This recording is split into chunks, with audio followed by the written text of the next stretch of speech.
Hello and welcome to the Journal. I'm Steve Kendall. They've been building affordable homes in the area for more than 30 years, and in a couple of weeks, Habitat for Humanity of Wood County will be holding one of their gala fundraisers, Hard Hats and High Heels. That's November 22nd. Joining us are Marco Hashi, Executive Director, and Sari Shanik, Marketing and Communications Director for Habitat for Humanity for Wood County. Thank you both for being here today.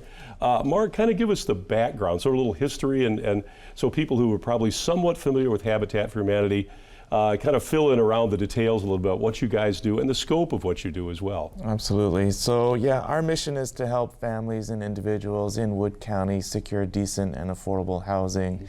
We do that through our new home ownership program, and also we have a small home repair program where we've been able to complete a couple of roof replacement projects here in Wood County for folks that would otherwise not be able to afford it. So the mission really started in 1993. We built the first Habitat home in Bloomdale, and that was under the leadership of a lady named Maxine Miller. And she was a really amazing community member, and she actually founded the Habitat for Humanity here in Wood County, at least, with a group of volunteers. And so we've been building houses since then. The organization of Habitat for Humanity of Wood County became officially incorporated as a nonprofit in 2000, and we've continued the mission since. Yeah. Now you talk about the ownership program and affordable housing. So when we talk about affordable housing, is there like a price range? What are we? How do we codify that? Kind of define that a little bit. That's an amazing question. And what is affordable? So one of the key definitions that we espouse to is that we want our families paying mortgages that are going to be less than 30% of their household income. And typically they're somewhere around 25% of that household income. What we've seen is that, especially in the renting community, 42% of families are paying more than 30% of their household income on housing.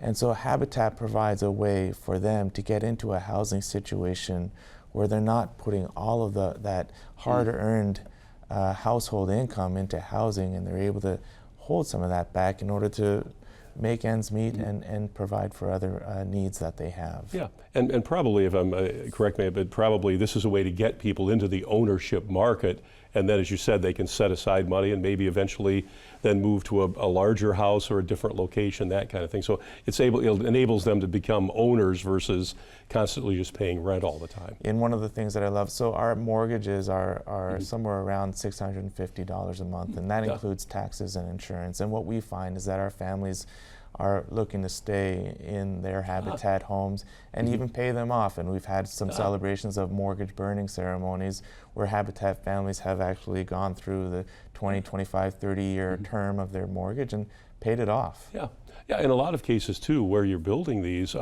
it brings improved housing stock to the area as well, because there's some just, literally a block away from where we're sitting, and obviously those constructions are somewhat better maybe than some of the other things around them. So it's improved the housing stock in the city of Bowling Green. We're really proud of the houses that we do build. We build them to Energy Star efficient housing levels, and they do look good, and we take pride in that. Yeah. Now, Sarah, you're marketing and communications, so talk about, you go out and probably help publicize all of these things, but obviously too, it's an ongoing thing to get people involved, I'm sure, as well, right? It absolutely is. We always need community support in various ways. We need help financially, of course, and we need volunteers. Sure. And then finding the families has been very important, because that's quite Yeah. Now, what are some of the criteria? So, I mean, you're looking to get people into ownership. What's the first step on that? From your perspective, how do you go out and recruit, advertise, let people know this is available to you, and then you kind of filter through who actually meets the criteria? Yes, absolutely. So a lot of that is done through social media, and then putting press releases out, and we let people know. We also talk to the communities in which we'll be building, and put that out to the mayors and the commissioners who are sitting in each of the municipalities and ask them if they have any recommendations. Mark, do you have anything? Now, okay, let me ask a question though. So how do you go about finding a location? Because obviously purchasing land is not inexpensive to begin with. So what's sort of the process there? You talk about going to a community. Not every community probably has a lot of available building land possibly, or if they do, how do you guys balance the cost of finding a location with being able to then provide, do what you do? Right, and so we do have a site selection committee that's charged with helping us find lots in Wood County. We want to reach out to the various administrations and municipalities to see if there are any lots that they are in possession of that they would like to donate to Habitat that we could then go ahead and acquire and then build a Habitat house on. We've also purchased lots privately and from various residents in Wood County that have available lots. Yeah. When you go out to talk with other jurisdictions about this, I mean, what are some of the questions they have when you first approach them and say, hey, we're thinking about your community, do you have any possibilities for us? What are some of the things they ask you in response to, oh, you're interested, well, I have some questions? A lot of times they ask about who the families are, and we share with them that the families are often residents of their community. In your community that are in rental situations that are either inadequate for one reason or another, or they're paying an exorbitant amount in rent. And so we tell them that we're able to take those residents and put them into a home ownership opportunity where now we're building up the tax base of the community. And so really it is a win-win, and that's what we hear a lot is once the house is built and the mayors and the city administrators come to our dedications, they really do celebrate the win-win of Habitat coming and building in their community. Yeah, because as you both mentioned, allows people to have some disposable income that which they can then utilize in other ways as opposed to simply providing, I say simply, but being able to just basically have a roof over their heads. They now can spread some of that wealth around a little bit to the community and that sort of thing. And have a better quality of life. And they get involved in their communities too more when they're not working so many jobs to try to make ends meet, to make that 30% threshold instead of above 50%. So they're shopping in the local stores and they're giving back to their communities by volunteering and the kids are going to school more. Well, and the other thing too is I suppose for the communities, most communities want people to move in, stay there, enlarge the population, from a purely financial thing, broaden the tax base, that sort of thing. So as you said, it's kind of a win-win if you can make communities attractive, provide housing so people can move in there in a reasonable way. As you said, everybody wins in that situation. So we come back, we can talk a little more about how other people can get involved and help you do what you do, because obviously a lot of volunteers, but I think everybody thinks volunteering is, well, I go out with a hammer, that's what I do. But there's a lot of other opportunities for people to help you along that way and volunteer as well. Back in just a moment with Mark Ohashi and Sari Shanik of Wood County's Habitat for Humanity. Back in just a moment. Thank you for staying with us on The Journal. Our guests are Mark Ohashi and Sari Shanik from Habitat for Humanity of Wood County. We talked about building sites and acquiring parcels, things like that. But obviously, once you have that site acquired, now comes the volunteer work of actually constructing. So talk about the volunteer program and also too, donations, because obviously you do purchase some things, but you always encourage companies to donate, vendors to donate materials for these. So talk about the volunteer program a little bit. Well, they are the lifeblood of the organization, volunteerism, everywhere from on the build site and also on committees, operational committees that help move the mission forward. We have a great construction manager, Jason, who welcomes volunteers onto the build site, and a lot of these volunteers are going to come from corporate groups that come and build for a day and sponsor a day to help us build that house. They provide both the financial and the volunteer support. And then we also have individual volunteers that come out, and we call them our core crew. And they are really folks that maybe are comfortable with power tools, have a desire to learn, and oftentimes our core crew are retired because we say the best ability is availability. Okay. And so a lot of these core crew are folks that come out, they are available, they come out during the week, they come out on several builds, and so as they repeat doing the same things again and again, they acquire those skills right there on the build site. And so they are really a help to Jason and the build site. Now, and I know there's no typical construction, but roughly from the day you start to break ground to someone moving in, is there sort of a typical window you strive for? Construction typically takes about 4 months, and then we look to close and finish all the paperwork and get that done. But that's about the time frame. Yeah. I think we figured out 108 days. Wow, that's pretty good. That's pretty good. That's really good, actually, too. Especially when you consider, obviously, you have people who have different skill levels. You have some people who are probably professionals who come out and help, who do this for a living. And then, as you said, people who are, that's what this end of a circular saw looks like. Okay. But I think as you talked about, too, there are other ways, too, that people can volunteer. The committee side, obviously, and then there's just the being available side, I guess, as well. Yeah, we have a lot of operational committees, and so the committees that are going out to find the families and doing our outreach with us, they're the selection committee. We have the support committee that helps support the families once they're in the program. I talked about the site selection committee that they go out and try to help us find lots in the community. And we have a finance committee. Sari's got a wonderful gala committee that's helping. And so really, we have a place for everybody of every skill set. We have a restore committee because now we're getting into the retail side of things. Right. So really, folks really find a place to lend their skills and expertise to move Habitat's mission. Yeah. Now, when you look at and I say there are 3 houses not too far from here. Ballpark cost on those, because obviously, I was driving, I saw an outdoor advertising site today for a housing development Bowling Green, said starting at $300,000. Well, that still seems like, that's an expensive home for a lot of people, and for most people. What do you guys usually target cost-wise? I know that obviously it changes as prices fluctuate, but what do you normally try and aim at as a building cost? Typically, our families, so when we build a Habitat house, our cash out is probably in the neighborhood of $115,000 to $120,000, and that does not include the donated portion of the value of donated goods and services to the project. Our total development cost is definitely somewhere between $150,000 and $160,000. Which is still incredibly reasonable in the housing market these days. Yeah. It is, and the housing supply is so diminished. So.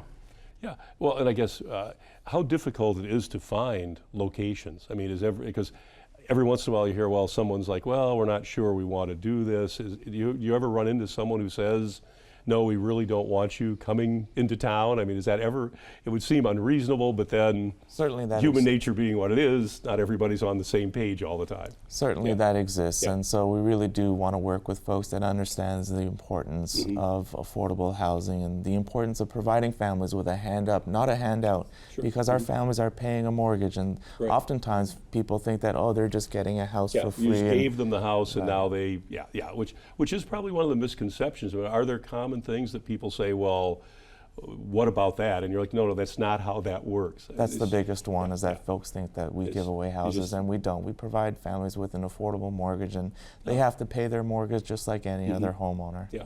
Well, and as part of the process, they have to go through 200 hours of what we call sweat equity, which is they go through financial education, which is a big part of it. They go through homeowner like 101 kind of.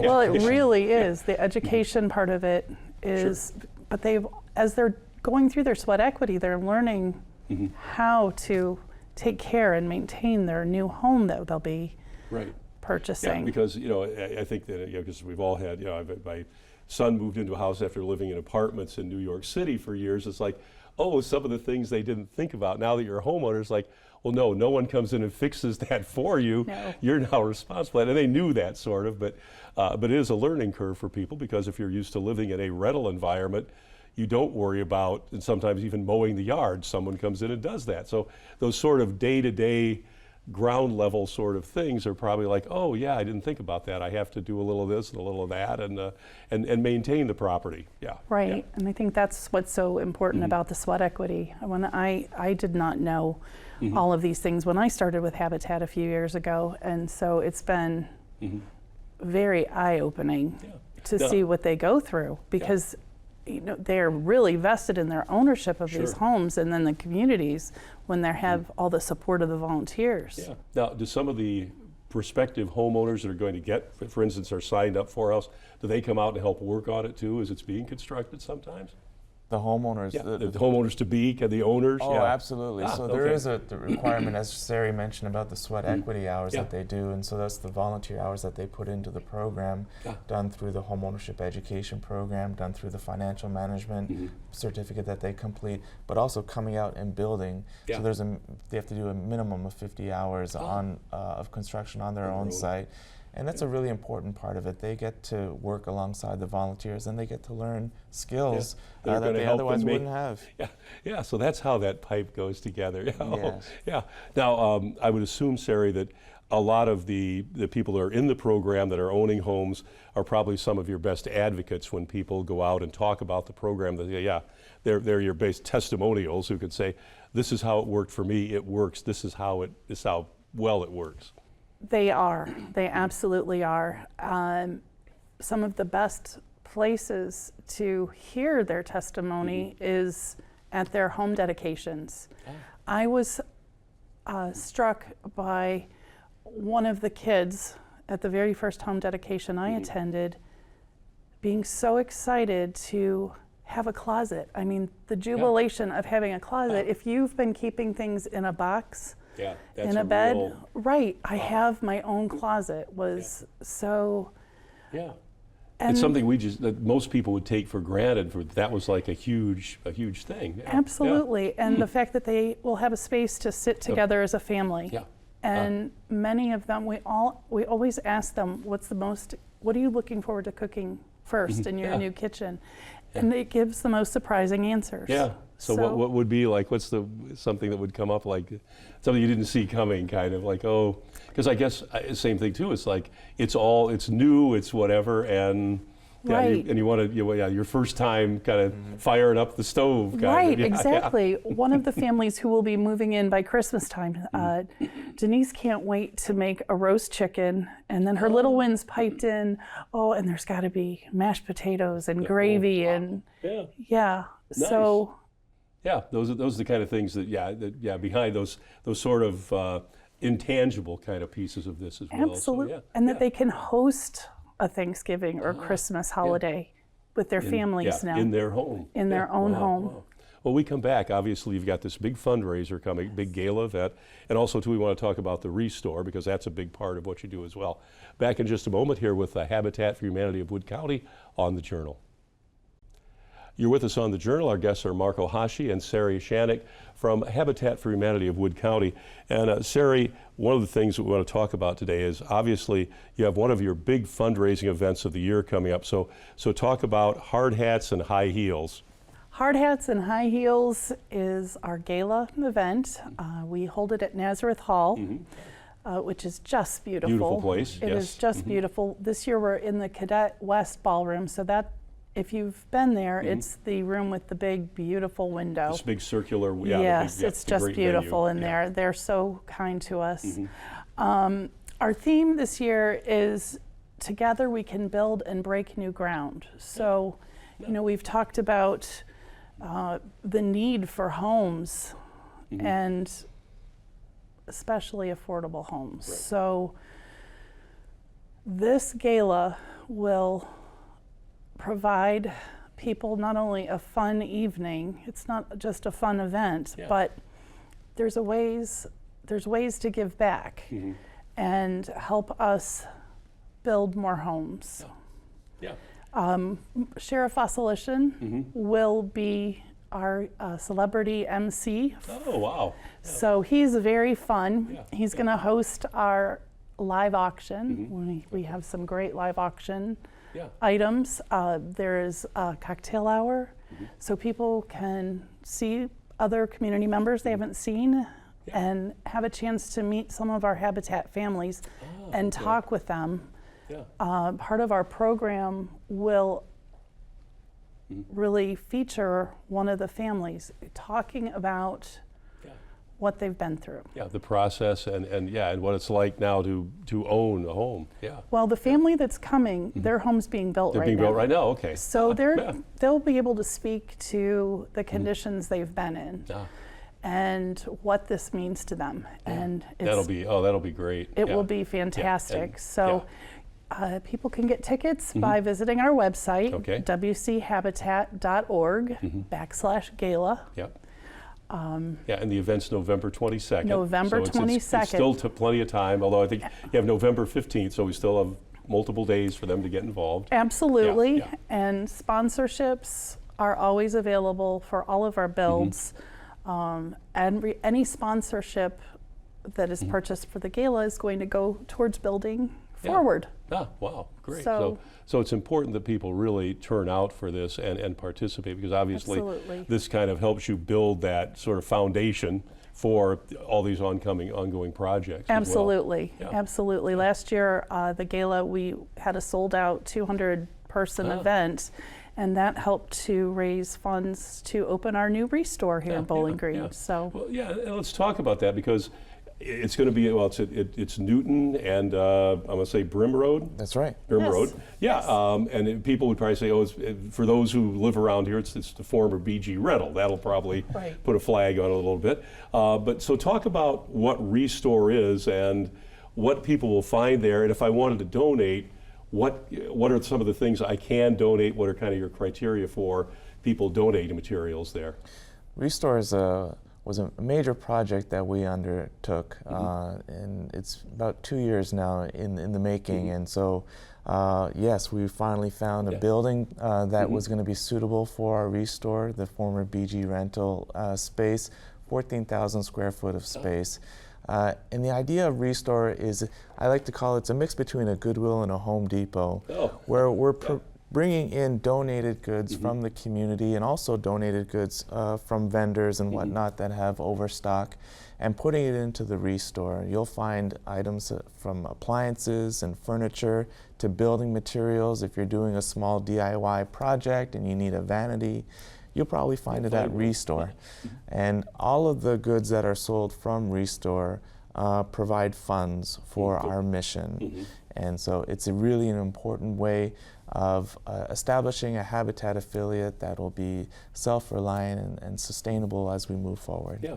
Now, if I have something, so what would be some of the things that you would accept as donations, and how do I get them to you? Do I have to deliver them, or do you guys come out and pick them up? So kind of sets like, so I'm redoing my kitchen. I've got all these cabinets. I've got, the surf. I've got everything in my kitchen. I'm going to redo everything.